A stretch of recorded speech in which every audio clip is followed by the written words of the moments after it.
Hello guys, एक बार फिर मेरे यूट्यूब चैनल में आप सभी का स्वागत है।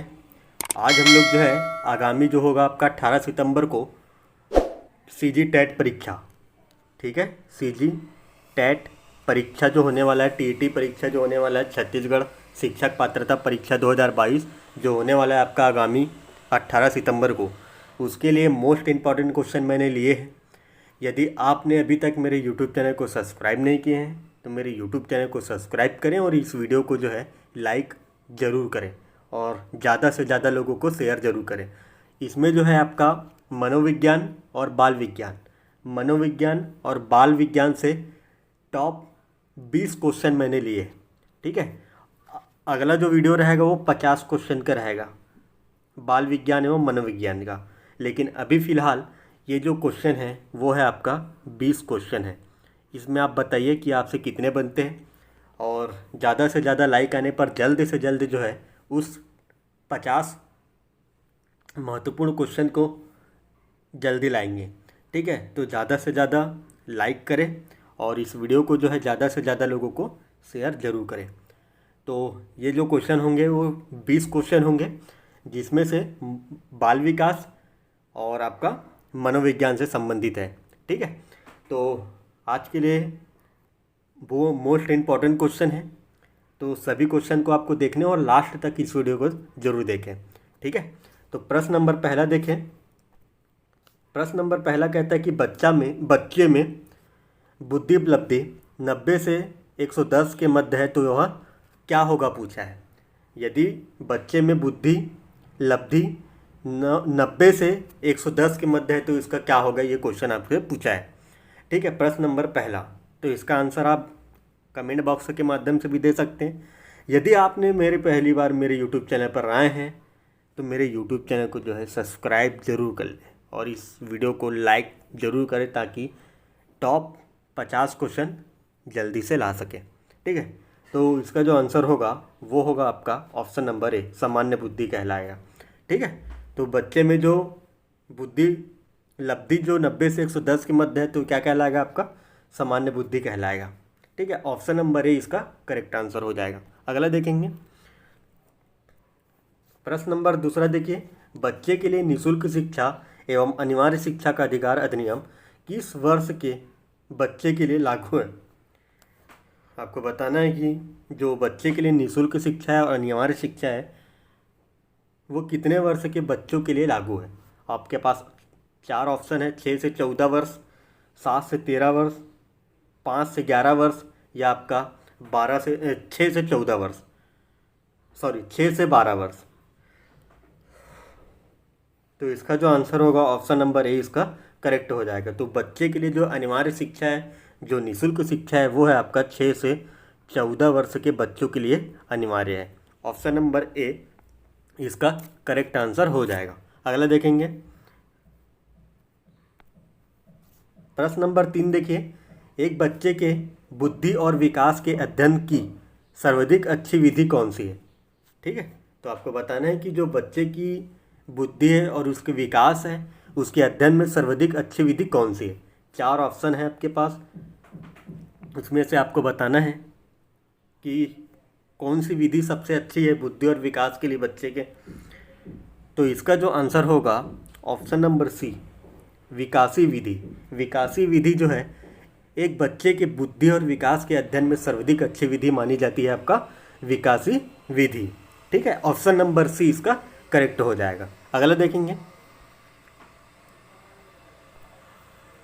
प्रश्न नंबर 4, गार्डनर ने 7 बुद्धि का अधिमान निर्धारित किया, इनमें से कौन सा नहीं है। आपको बताना है कि जो गार्डनर है ना, इसने 7 बुद्धि का अधिमान निर्धारित किया है, इसमें से कौन सा नहीं है। 4 ऑप्शन है, क्या स्थान संबंधी बुद्धि, भावनात्मक बुद्धि, भाषात्मक बुद्धि या इनमें से सभी। तो आपको बताना है कि कौन सी विधि नहीं है, कौन सा निर्धारण नहीं किया गया है, पूछा है ना, बुद्धि की अधिमान के लिए निर्धारित नहीं है पूछा है। तो इसका जो आंसर होगा ऑप्शन नंबर बी इसका करेक्ट हो जाएगा, भावात्मक बुद्धि। इसके लिए अधिमान के लिए निर्धारित नहीं किया है आपका गार्डनर ने, ठीक है। 7 बुद्धि दिए गए हैं ठीक है, गार्डनर के द्वारा, जिसमें से भावात्मक बुद्धि शामिल नहीं है। ठीक है, ऑप्शन नंबर बी इसका करेक्ट आंसर हो जाएगा। अभी तक आपने मेरे यूट्यूब चैनल को सब्सक्राइब नहीं किए, नए हैं तो आप मेरे यूट्यूब चैनल को सब्सक्राइब कर लें और इस वीडियो को ज़्यादा से ज़्यादा लोगों को शेयर जरूर करें। ठीक है, अगला देखेंगे प्रश्न नंबर 5। यदि एक बच्चे की मानसिक आयु 5 वर्ष तथा वास्तविक आयु 4 वर्ष है तो उस बच्चे की बुद्धि लब्धि होगी। आपको बताना है कि एक बच्चे की मानसिक आयु 5 वर्ष है लेकिन वास्तविक आयु कितना है आपका 4 वर्ष है, तो उस बच्चे की बुद्धि लब्धि होगी।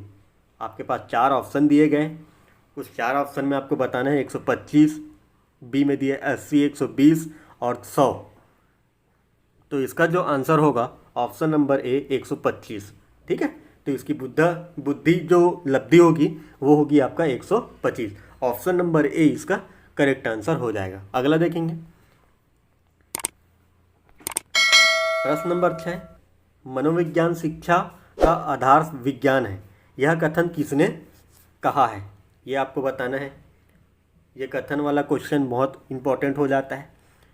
ठीक है, मनोविज्ञान शिक्षा का आधारभूत विज्ञान है, यह कथन किसने कहा है? तो इसका जो आंसर होगा ऑप्शन नंबर बी, स्किनर ने कहा है आपका मनोविज्ञान शिक्षा का आधारभूत विज्ञान है। ये किसने कहा है? स्किनर ने कहा है। ऑप्शन नंबर बी इसका करेक्ट आंसर हो जाएगा। अगला देखेंगे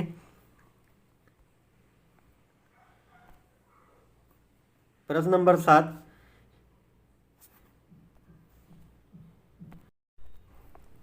हिंदी अक्षरों को बालक किस आयु में पहचानने लगता है? तो हिंदी जो अक्षर है आ ई है ना, ये वाला जो अक्षर है वो किस आयु में पहचानने लगता है? 3 वर्ष में, 4 वर्ष में, 5 वर्ष में या आपका 6 वर्ष में? तो हिंदी अक्षरों को जो बालक जो है अपने 5 वर्ष की आयु में पहचानता है। ऑप्शन नंबर सी इसका करेक्ट आंसर हो जाएगा। अगला देखेंगे प्रश्न नंबर 8। गर्भ में बालक को विकसित होने में कितना दिन लगता है? ये कितना है ना, तो गर्भ में बालक को विकसित होने में कितना दिन लगता है? ऑप्शन दिया है ए में 150 दिन, 280 दिन, 390 दिन या 460 दिन। तो बताइए इसका आंसर क्या होना चाहिए?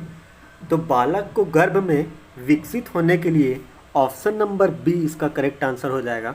280 दिन लगता है। कितना दिन लगता है?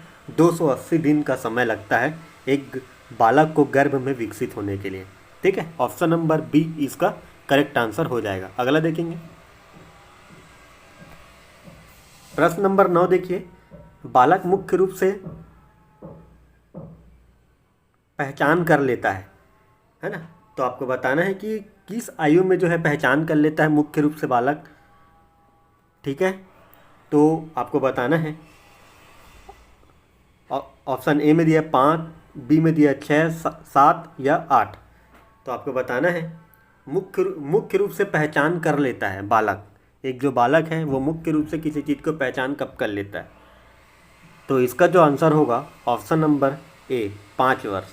ठीक है, ऑप्शन नंबर ए इसका करेक्ट आंसर हो जाएगा। ठीक है, अगला देखेंगे मोस्ट इंपॉर्टेंट क्वेश्चन प्रश्न नंबर 10। भारत में बाल विकास की शुरुआत कब हुई? भारत में बाल विकास की शुरुआत जो है कब हुई है? मोस्ट इंपॉर्टेंट क्वेश्चन है, याद रखिएगा। आईएमपी क्वेश्चन मान के चलिए इसको। तो भारत में बाल विकास की जो शुरुआत हुई है वो 1930 में हुई है। कब हुई है? 1930 में जो है भारत में बाल विकास की शुरुआत की गई है। ठीक है, अगला देखेंगे प्रश्न नंबर 11। किशोर अवस्था में सामाजिक विकास पर किसका प्रभाव नहीं है? ये पूछा है, किसका प्रभाव नहीं है। ठीक है, तो किशोर अवस्था में सामाजिक विकास पर किसका प्रभाव नहीं है? ऑप्शन ए में दिया रुचि, बी में दिया अभिवृत्ति, सी में दिया असुरक्षा या इनमें से सभी। तो किशोर अवस्था में सामाजिक विकास पर किसका प्रभाव नहीं है? तो वो है आपका ऑप्शन नंबर सी, असुरक्षा का। ऑप्शन नंबर सी इसका करेक्ट आंसर हो जाएगा। अगला देखेंगे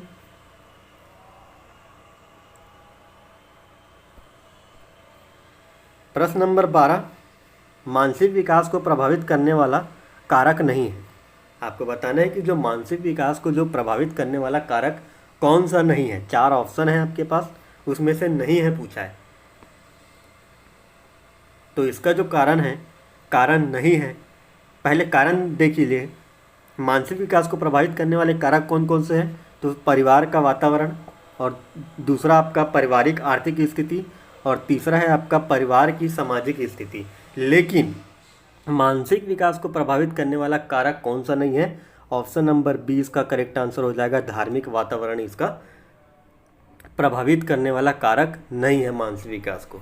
ठीक है, ऑप्शन नंबर बी इसका करेक्ट आंसर हो जाएगा। ऑप्शन नंबर बी इसका करेक्ट आंसर हो जाएगा। ठीक है, अगला देखेंगे प्रश्न नंबर 13। देखिए, नैतिक तर्क की अवस्था सिद्धांत किसने दिया है। मोस्ट इम्पॉर्टेंट है ये भी क्वेश्चन। नैतिक तर्क की अवस्था सिद्धांत किसने दिया है, बताइए इसका क्या आंसर होना चाहिए। तो इसका जो आंसर होगा ऑप्शन नंबर ए इसका करेक्ट आंसर हो जाएगा। कोहलबर्ग ने जो है नैतिक तर्क की अवस्था सिद्धांत को दिया है। किसने दिया है, कोहलबर्ग ने। ऑप्शन नंबर ए इसका करेक्ट आंसर हो जाएगा। अगला देखेंगे प्रश्न नंबर 14। विकास में बुद्धि का तात्पर्य है। आपको बताना है कि जो विकास में बुद्धि का तात्पर्य है, ज्ञान में बुद्धि, संवेग में बुद्धि, वजन में बुद्धि, या डी में दिया है आकार, सोच, समझ, कौशल में बुद्धि। ठीक है, तो प्रश्न नंबर 14 देखिए, विकास में बुद्धि का तात्पर्य है आपका आकार, सोच, समझ, कौशल में बुद्धि। ऑप्शन नंबर डी इसका करेक्ट आंसर हो जाएगा। ठीक है, अगला देखेंगे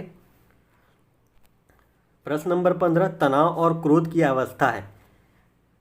आपको बताना है कि तनाव और क्रोध की अवस्था माना जाता है। किस अवस्था में माना जाता है तनाव और क्रोध की अवस्था, बाल्य अवस्था में कि किशोर अवस्था में कि उपरोक्त दोनों में, या इनमें से कोई नहीं।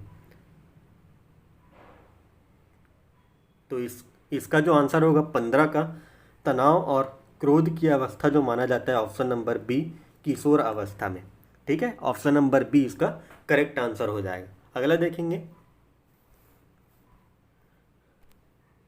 प्रश्न नंबर 16। बालक का विकास का परिणाम है। आपको बताना है कि जो बालक का विकास का परिणाम कौन सा है। आपके पास 4 ऑप्शन है। 4 ऑप्शन में आपको बताना है कि बालक का विकास का परिणाम है। तो इसका जो आंसर होगा ऑप्शन नंबर डी इसका करेक्ट आंसर हो जाएगा। वंशानुक्रम व वातावरण की अंतःक्रिया। ठीक है, ऑप्शन नंबर डी इसका करेक्ट आंसर हो जाएगा। बालक का विकास का परिणाम है वंशानुक्रम व वातावरण की अंतर्क्रिया। ठीक है, ऑप्शन नंबर डी इसका करेक्ट आंसर हो जाएगा। अगला देखेंगे प्रश्न नंबर 17। प्रश्न नंबर 17 देखिए, परामर्श का उद्देश्य है। प्रश्न नंबर 17 कहता है कि परामर्श का उद्देश्य क्या है पूछा है।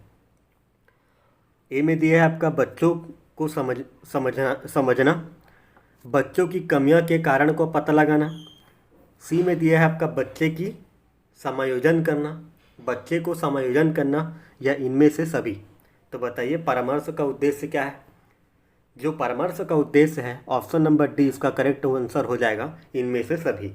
ठीक है, बच्चों को समझना, बच्चों की कमियों के कारण का पता लगाना, और बच्चों को समायोजन करना, उपरोक्त में से सभी जो है इसका करेक्ट आंसर हो जाएगा प्रश्न नंबर 17 का। अगला देखेंगे प्रश्न नंबर 18 कहता है कि शिक्षक का अति महत्वपूर्ण उद्देश्य है। एक शिक्षक है, उसका महत्वपूर्ण उद्देश्य क्या होना चाहिए, यह आपसे पूछा है प्रश्न नंबर 18 में। तो इसका जो आंसर है ऑप्शन नंबर बी इसका करेक्ट आंसर हो जाएगा, बच्चे का सर्वगणित विकास। ठीक है, ऑप्शन नंबर बी इसका करेक्ट आंसर हो जाएगा। शिक्षक का एक अति महत्वपूर्ण उद्देश्य है आपका बच्चों का सर्वगणित विकास करना, है ना। एक विकास करना ही क्या कहलाता है, एक शिक्षक का अति महत्वपूर्ण उद्देश्य होता है। ऑप्शन नंबर बी इसका करेक्ट आंसर हो जाएगा। अगला देखेंगे प्रश्न नंबर 19, एक अच्छा अध्यापक विद्यार्थी के मध्य बढ़ावा देगा। क्या बढ़ावा देगा? एक अच्छा अध्यापक और विद्यार्थी के मध्य को बढ़ावा देता है। क्या बढ़ावा देता है ये आपसे पूछा है। क्या प्रतियोगिता की भावना, सहयोग की भावना, तटस्थता की भावना, या इनमें से सभी? तो इसका जो आंसर होगा प्रश्न नंबर 19 का, एक अच्छा अध्यापक और विद्यार्थी के मध्य जो बढ़ावा होगा वो होगा सहयोग की भावना। ऑप्शन नंबर बी इसका करेक्ट आंसर हो जाएगा। ठीक है, अगला देखेंगे। प्रश्न नंबर 20, संवेदन ज्ञान की पहली सीढ़ी है।